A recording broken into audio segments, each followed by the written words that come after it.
I saw your immediate reaction was very emotional when this happened last night, Jay Will. So I'm giving you the floor. What is your takeaway from what we saw last night? Well, first off, Greeny, the Nike pre-market is down 1.37%, which is a huge number, and that's a direct correlation between sports and business. That's a massive number for a multi-billion-dollar company. And it's great that Zion Williamson has an $8 million insurance policy. I had a $3 million Lloyd's of London contract. That number still pales in comparison to the number that he would have gotten with the Nike contract. You're talking about an athlete who potentially could get a $100 million shoe deal. Now, granted, his knee's okay. He's fine. But if he were to blow his knee out, yes, he would make $8 million. And that is still $92 million less than he would have made if he would have had a $100 million shoe deal. I heard Sean Farnham talk about this, and this is what I said last night. As soon as this whole thing happened, this brings up a bigger issue to me.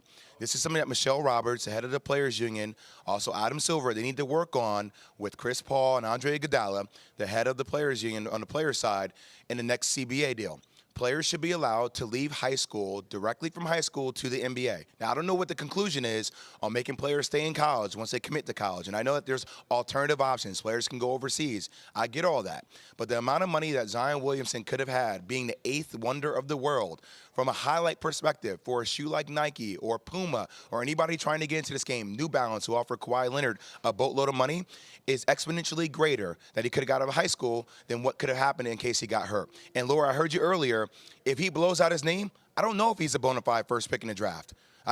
He already had issues with his knee a couple of years ago in high school. These are things that people would start to worry about if the injury was worse than where it is. And the one thing I will throw into the conversation just in this, and I know Seth Greenberg is going to jump in with us in a second here, is being at Duke has definitely increased his value from a shoe contract standpoint. Yes, Agreed. he was a social media phenom before he got to Duke. Yes, he had enormous following, but it's nothing like what it has become this year. He has become maybe the biggest star in American sports this year, and I mean that literally. So having played at Duke on national TV and all the attention it's gotten here and other places has definitely been a contributor to all of the money he is worth to a shoe deal. Yes, it has. Everything matters, but I just want to make sure that I keep things in silos and tiers. We're having a couple of different conversations. Right.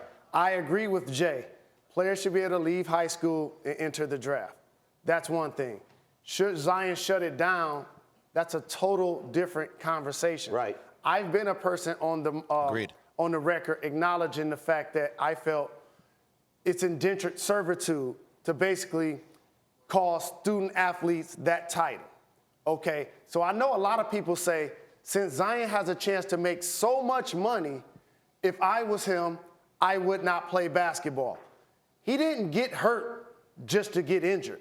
His equipment malfunctioned. Yeah. That's what led to his knee getting injured.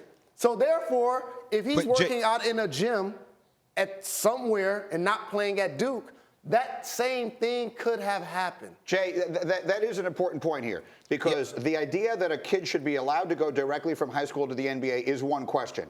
The separate question is, assuming he's healthy enough to come back and play, should he consider shutting it down? Greeny, I totally agree with you. Those are two separate points.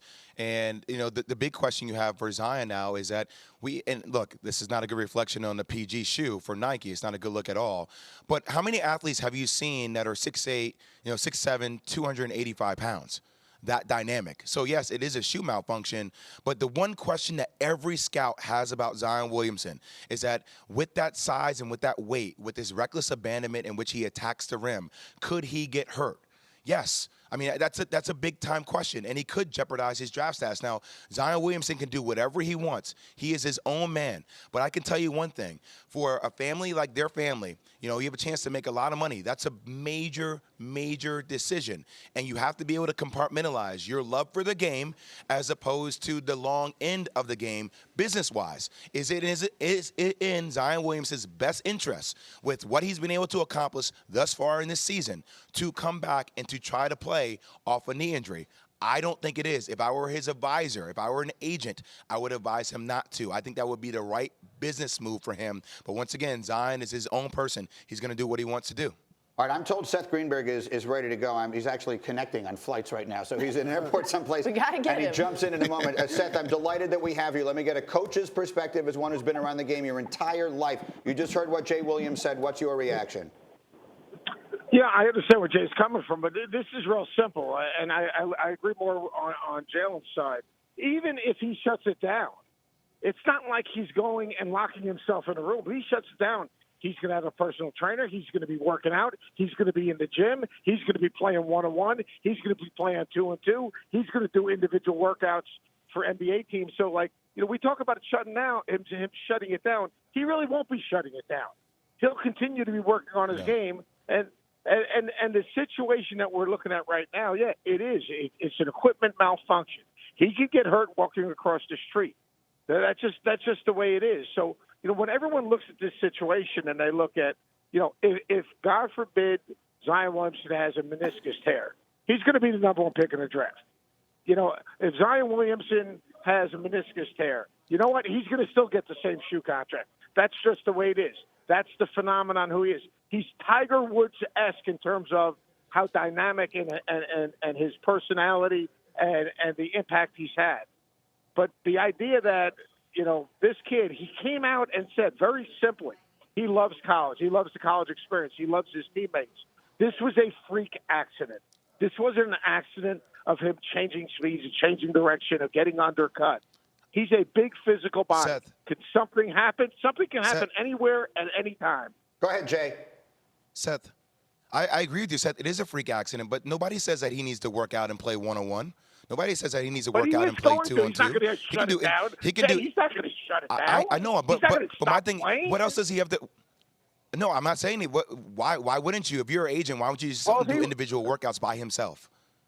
He doesn't need to play anymore. There's nothing else for Zion Williamson to prove on this level, other than people being a fan of him and wanting to see him play. Now, I said, There's nothing he needs to prove on this level. I don't care either way.